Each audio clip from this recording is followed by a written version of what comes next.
Hello everyone, I'm Ishita Shitut and I will be talking about real space stochastic GW calculations benchmark on GW100. Within GW approximation, sigma, which is self energy, is expressed as a product of G and W, where G is the Green's function and W is the screen Coulomb interaction. Within deterministic implementation, G and W are constructed by propagating occupied as well as several of unoccupied states, which quickly becomes an issue with increasing system size. Within stochastic implementation of GW approximation, we make use of stochastic resolution of identity, which is an identity constructed by using random orbitals. These random orbitals are normalized at every grid point. In principle, you would require infinite such random orbitals, but in practice, we can construct an approximate identity by making use of finite number of these zetas, random orbitals. What we do is this: we multiply the operator form of Green's function with identity, and in place of identity, we substitute our stochastic resolution. We then derive an expression for G, which is an average over this term, where this zeta bar r prime are our original stochastic orbitals, while zeta rt is the stochastic orbital that is first projected onto unoccupied or occupied space, depending on whether t is greater than 0 or less than 0, and then propagated. All of this work is derived from this reference. So once we have got the expression for G, let us substitute that in the expression for a diagonal matrix element of self energy for nth DFT orbital. And what we get is an expression which contains an integral over R, and it contains an URT term, which is an integral over R prime, which contains our W term. So we already know how to get this zeta RT. Let us look at how to get this URT. This URT is a time ordered response function term, which is related to the retarded form of response function in the frequency space. So once we get the retarded form of U, we can construct time ordered U from that. And the time ordering comes from this chi term, which is a density response function term. To construct this time retarded U, we make use of time dependent Hartree. What we do is this. So if you look at this expression, nu is a bare Coulomb term, while this zeta bar into phi n represents some sort of a density.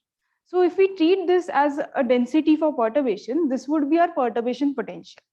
Now, in that case, the integral over R triple prime would be change in density due to this perturbation, because chi is a density response function. And then the integral over R double prime would be change in Hartree potential, because this nu is a bare Coulomb term. So instead of explicitly deriving this expression, what we do is we perturb our system with this potential and then look at the change in the Hartree potential because of this perturbation. So what we do is this: we first generate a stochastic function, then we perturb all of our occupied states by using this perturbation potential. We propagate these. At every time step, we compute our density as well as Hartree potential. And from that Hartree potential, we compute our retarded U, where this VH lambda RT is the Hartree potential after perturbing our system, while VHR is the original Hartree potential of the original system. Once we have got the retarded U, we compute our time ordered U. We then go ahead and project and propagate our zeta and calculate this integral. Once we have done this for one zeta, we'll basically repeat the same steps for several such zetas and take an average to get our diagonal matrix element. We take Fourier transform of that and get our quasi-particle energy by using this expression, which we got from the many-body perturbation theory. And since we require sigma at the quasi-particle energy, we plot the right-hand side of the expression as well as a 45-degree line and look at the intersection point of these two. And that would be our quasi-particle energy. So I'll be showing you these sort of plots in my presentation. So even if all of this works, for small systems, the convergence of quasi-particle energy with number of stochastic orbitals is rather slow. In order to circumvent this issue, we decompose our G into two subspaces, embedded and stochastic subspace. The embedded one is G phi, in which what we do is we construct our Green's function deterministically by using these phi's. These are our DFT orbitals. So we chose a few DFT orbitals and are calling them embedded orbitals and deterministically construct our Green's function. For the stochastic part, we construct our Green's function in a similar way. However, these zetas, in a similar way as I have shown in previous slides, however, these zetas are orthogonalized with respect to these phi's. And this work is taken from this reference. So we have implemented all of this stochastic GW as well as the embedded part in Parsec, which is a real space based DFT code. And I will show you some of the results now. So to test our code, we did a calculation on helium atom kept in a small box of size 5 Bohr with 0.3 Bohr spacing. We compared our results with nano GW code, which is another GW code which takes its DFT inputs from Parsec. For nano GW, we did calculation using 2000 DFT orbitals, a deterministic calculation, and got a quasi-particle energy of minus 23.42 eV. For stochastic GW, we did two types of calculations. One was pure stochastic, where we did not use any embedded orbitals. On the same system, we went up to 60,000 stochastic orbitals and got a quasi-particle energy of minus 23.52 eV, which is slightly underestimated compared to the nano GW1. We then went ahead and embedded 30 orbitals and went up to 2000 stochastic orbitals and got a quasi-particle energy of minus 23.44, which is better comparable with the nano GW1. So if you look at these plots, the left one compares the nano GW1 with the pure stochastic one. The red curve is a nano GW quasi-particle energy curve, while the blue one, along with these error bars, is for the pure stochastic one, the 60,001 calculation. These error bars represent stochastic noise, which we have computed by grouping our stochastic functions, then taking mean of that and looking at the distribution of these means. Okay, and on the right, we have a comparison between nano GW. The red curve is again the nano GW1, while the blue curve is the 30 embedded one, this one. And you can see that there is significant reduction in the error bars by embedding just 30 orbitals.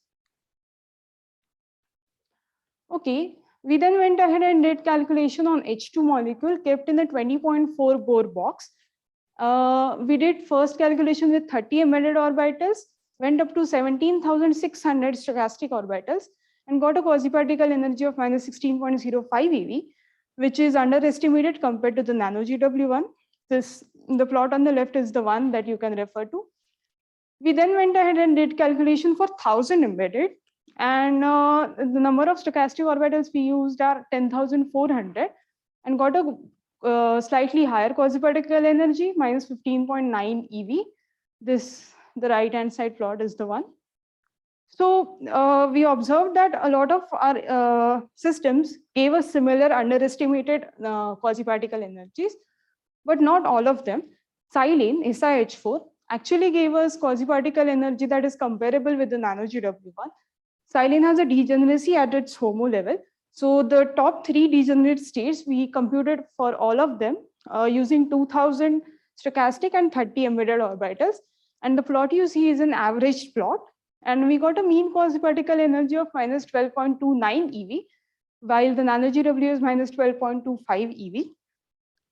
To understand the underestimation issues even better, we did a calculation on phosphorine dimer, where what we did is we first did a stochastic calculation with 2000 stochastic orbitals and 30 embedded ones and got a quasi-particle energy of minus 10.54. We use a box size which is comparable to the sphere size of nano GW. We then went ahead and did an embedded calculation using 1055 embedded orbitals and no stochastic orbitals. So this would be equivalent to a deterministic calculation and got a quasi-particle energy of minus 10.34 eV. What this tells us is that when we do calculations deterministically by embedding the orbitals, we actually get quasi-particle energies that are comparable with the nano GW1. However, when we try to use stochastic orbitals, our quasi-particle energy is systematically underestimated, as you can see for all of these other molecules as well, except for silane. So to conclude, we observe that embedding some DFT eigenstates substantially reduces stochastic error for small molecules. We find that using embedded orbitals in the new GW implementation in Parsec gives quasi-particle eigenvalues in excellent agreement with nano GW. We also observe that stochastic orbitals in our implementation seems to systematically underestimate quasi-particle eigenvalues compared to nano GW. We thank the Supercomputer Education and Research Center at IISc for providing access to Param Pravega. We also thank Indian Institute of Science, National Supercomputer Mission, Science and Engineering Research Board for funding. Thank you. Thank you. Questions?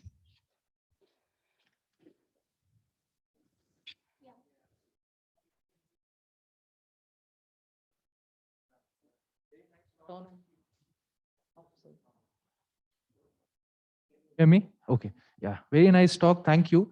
Had a couple of questions. One was I couldn't follow in the plots you had shown. There was also a linear plot, right, which was sloped the other way. What does that line represent? This one, are you asking? Yeah. So as, okay. Wait, let me just show you one expression. So we want quasi-particle energy using this expression. Now we want our sigma to be at this quasi-particle energy itself. We don't know. So what I have plotted is right-hand side. The curve that you see is the right-hand side. And the intersection would tell us what at the intersection point, your frequency would be quasi-particle energy. I see. So that intersection would tell me the quasi-particle energy. Right. So you're looking at both the nano GW and the embedded calculation at the same point. Yes. Okay. All right. And how does the speed compare between the two for the same system? How is your code faster, the stochastic GW? Or right now it's not, but the stochastic GW code is meant to be for bigger systems, because as you increase the system size, generally you would require to propagate lots of orbitals. But with stochastic GW, you can use, the number of orbitals that you need to propagate either reduces or remains constant. So since right now we just want to benchmark our code, the things would be slower. But once we have benchmark, we can use it for bigger systems. Okay, so that was related to my question. Why are you doing stochastic GW at all? Is it because you think for large system sizes it will be faster? Yes. Is that the main reason, or is there some other reason? No, that is the main reason that we are doing. Any other? Yeah.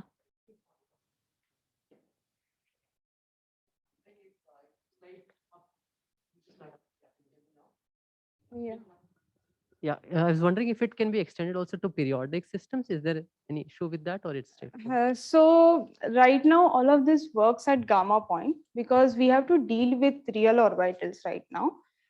There are certain restrictions with retarded U, relating time ordered U and so on. But we are looking forward in that direction as well for periodic systems, trying to extend this for other key points. Okay, maybe we'll move on because we have a tight time schedule. Thank you, Ishita.